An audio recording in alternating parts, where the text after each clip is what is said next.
Divorce பண்ற அளவுக்கு உங்க 2 பேருக்குள்ள என்ன பிரச்சனை? சாரி, பர்சனல் ப்ராப்ளத்தை பப்ளிக்ல டிஸ்கஸ் பண்ண விரும்பல. எங்களுக்குள்ள 1000 ப்ராப்ளம் இருக்குது. சரி பாட்டி, டைவர்ஸ் பண்ணிட்டு இதுக்கு மேல என்ன பண்ண போறீங்க? ஏதாவது ஐடி கம்பெனில வேலைக்கு சேர்ந்து லேடிஸ் ஹாஸ்டல்ல தங்க போறேன்.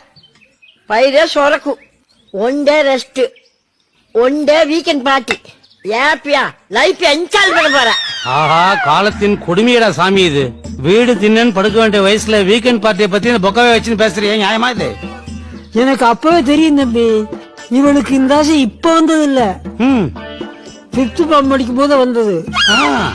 அடியே, ஐடி கம்பெனி எல்லாம் முன்ன மாதிரி இல்ல, ரொம்ப டல் ஆயிடுச்சான். அதை நம்பி கனவு காணாத.